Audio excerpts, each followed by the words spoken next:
Hoy tengo el enorme gusto de presentarles al pintor Roberto Rebora. Bienvenido, Roberto. Muchas gracias, Juan Carlos. Muchísimas gracias por tu invitación. Gracias, Roberto.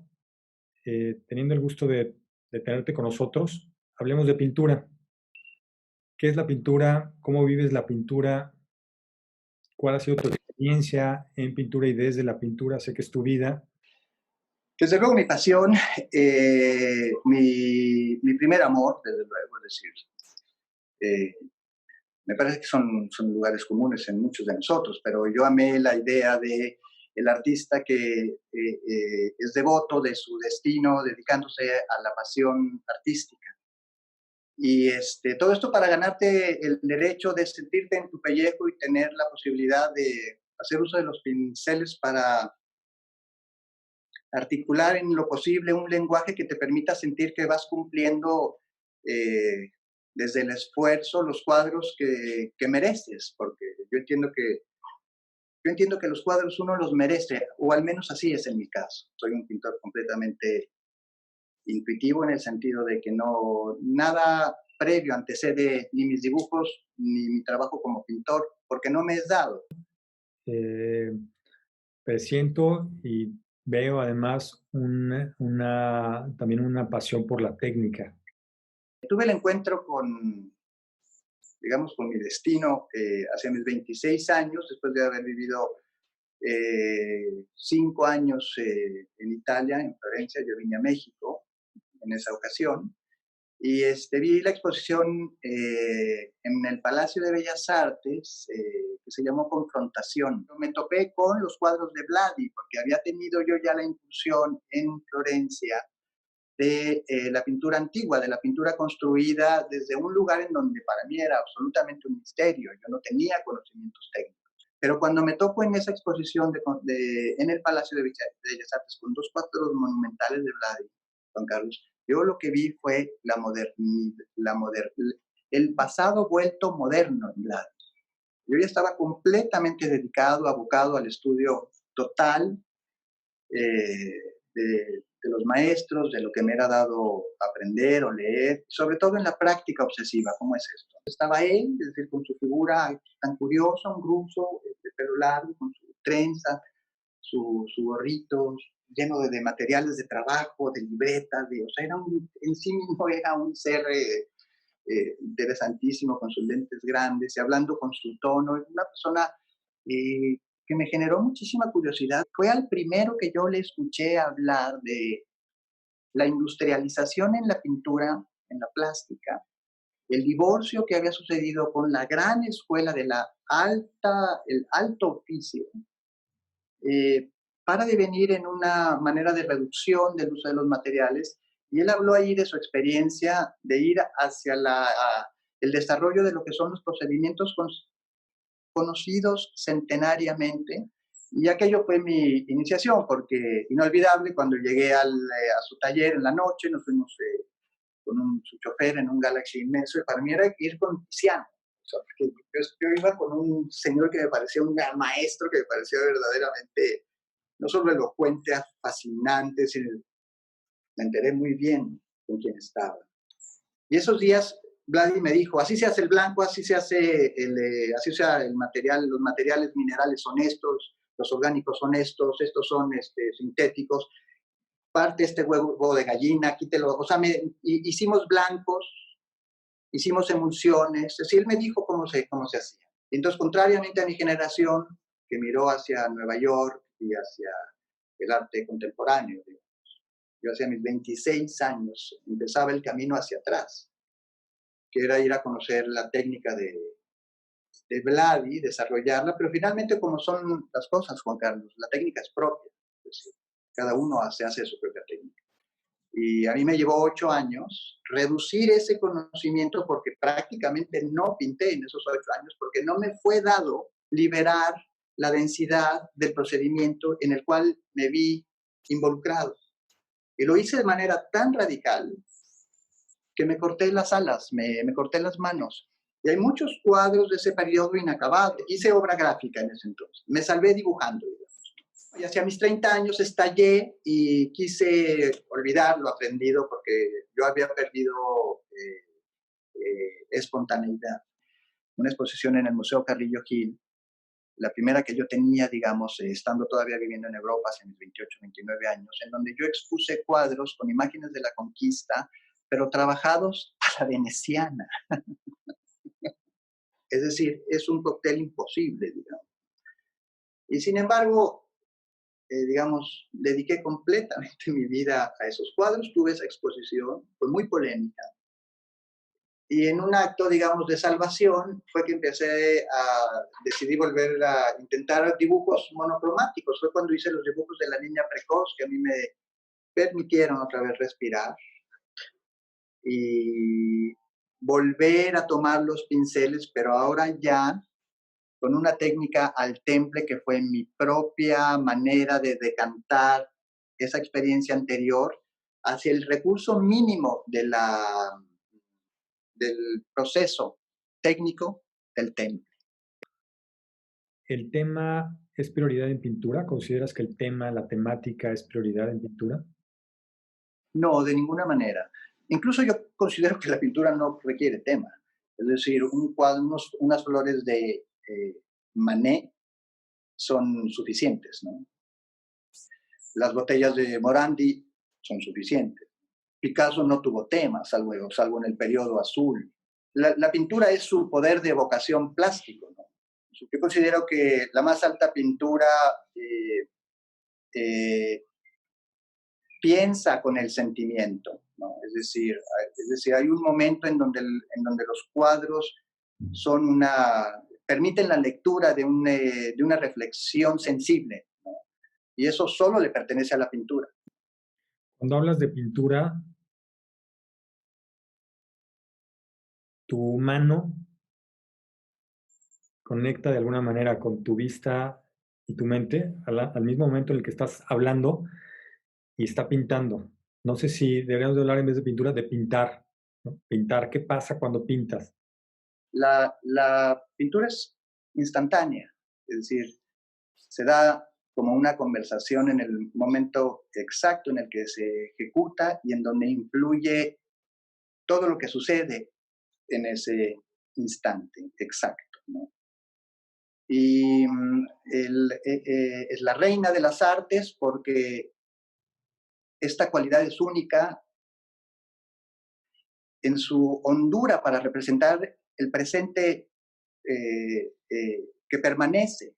Por eso los cuadros y las imágenes que produce la pintura son la historia misma de nosotros, ¿no? Y ahora se dan caricaturas por el asunto de la comercialización, que artistas que nunca tuvieron formación plástica ni de oficio de ningún tipo, y se hicieron a toda ley y con derecho artistas conceptuales, van hacia la pintura como una especie como de, de les da acceso a ampliar el comercio, desde luego, por un lado, pero esos no son propiamente dicho ejercicios plásticos, ¿no? Es decir, esos son cromos, que es otra cosa. La reina de las artes, como tú le mencionas, pasó por ese proceso ante el cual tu propia generación abandonó en gran parte la pintura ante una ocasión más en la que quisieron matar a la pintura. Yo creo que esto genera acomodos naturales, ¿sabes? Porque yo sí creo que el pintor en algún sentido nace, lo creo. Yo creo que el influjo que generó el arte contemporáneo en nuestra generación es perfectamente entendible, me parece que enriquece el panorama de manera, a mis ojos, sumamente fecunda. A mí me interesa mucho esa reflexión. Los pintores estamos aparte, somos pintores entre pintores para la pintura, ¿no? Es decir, sabemos muy bien lo que es nuestro papel, digamos, como pintores, ¿no? Y yo personalmente no tengo necesidad de hacer cuestiones extrapictóricas porque el medio es tan vasto y tan difícil de gobernar y de hacer lo que cante, que estoy completamente dedicado a esa tentativa. De esa misma manera, ¿cómo viviste esa generación tuya en la cual muchos optaron por otra manera de expresión. Fíjate que ya visto a toro pasado, en principio yo lo viví con muchísima pasión, me convertí en un feroz, así como defensor de la pintura y casi casi yendo en contra de todos los demás. Yo creo que fue una actitud juvenil, así lo siento hoy, es decir, la juventud de mis 30 años. ¿Cómo lo veo yo? Lo veo como que, aquello que es diferente a mí me afirma. Y así lo veo ahora. Es decir, me siento muy fiero, dicen los italianos, con mucho orgullo, en profundizar en mi trabajo. Dedico mi vida a ello, sueño con ello. Y como es la pintura, Juan Carlos, es decir, se pinta no como cuando sales a una kermés, sino con la atención siempre puesta en lo que se está haciendo. ¿Por qué crees que han matado tantas veces a la pintura? Por lo mismo, por irresistible, porque es insustituible sencillamente, porque es la que genera finalmente los hechos que marcan la visión de su tiempo. Es una pena que las grandes exposiciones excluyan, del arte contemporáneo, excluyan para hacer una lectura simultánea a los grandes pintores del mundo y de México, porque yo creo que se ganaría muchísimo. Siendo y teniendo ese lugar, esa potencia, además de sostener un mercado incluso, y que, como mencionas, es insustituible, ¿por qué insisten? Porque hay curadores que insisten, museos que insisten en excluirla de su programa, de sus exposiciones. ¿A qué lo atribuyes? ¿A ignorancia? ¿Es ignorancia? ¿Son intereses? ¿Por qué? Sí, yo creo que son tendencias, son grupos que determinan o que deciden al respecto y en donde sencillamente no consideran un círculo más amplio que está en este momento generando obras que yo creo que son de primerísima importancia. Y sin embargo, las cosas van cambiando, yo lo veo así. La exposición de Germán Venegas en el Tamayo, que se dé una personalidad como la de Germán, tan escultor como pintor, como dibujante, como grabador. Es decir, con esta capacidad de lectura histórica de nuestra cultura mexicana, es decir, es como un volcán desbordado, Germán, con esa sofisticación y esa altura de trazo que tiene, a mi ver, a mi manera de ver. Y se dio en el Tamayo, que durante muchos años hubiera sido impensable. México es y ha sido un país pictórico, cuna de grandes artistas, que ya incluso en el México prehispánico hay esos tintes extraordinarios cromáticos, ¿no? Que incluso nutren luego la, la pintura misma heredada de Occidente, de Europa. ¿Cuál es el estatus? ¿Cómo ves la pintura en México en este momento? Yo la veo extraordinariamente saludable, la pintura.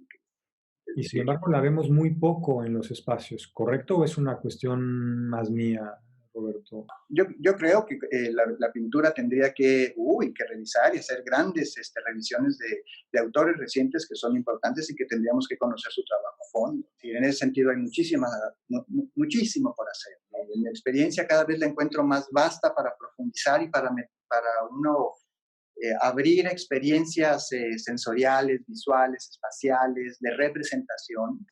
¿Influyen las escuelas de arte en la consecuencia, las consecuencias que estamos viviendo en torno al arte, en este momento, en torno a la pintura? Sí, yo creo que sí. Yo creo que mucho. ¿En qué sentido? Serán capillas en el futuro, ¿no? Distintas capillas en donde se conserva el oficio y en donde se hacen grandes obras, ¿no? Entonces la pintura pervive en su propia respiración y yo creo que, y esa es la belleza, emerge en el tiempo con una verdad que la presenta a sí misma. La pintura requiere de mayor tiempo de contemplación. La pintura es muy exigente, la pintura requiere de detenernos un minuto. Ojo, la gran mayoría de la pintura es de muy mala calidad, es decir, solo cierta pintura es de altos vuelos, ¿no? No por ser pintura ya ya se ganó su permanencia, ni mucho menos, claro que no. ¿A qué lo atribuyes, Roberto? ¿Siempre fue así o es que ahora se producen más pintura de poca calidad? Hemos perdido memoria, es decir, los medios, está la profusión de imagen, de contenido, este flujo infinito de información, de distracción, de conocimiento intangible, veloz, líquido, que evidentemente no nos permiten recordar lo que pasó ayer.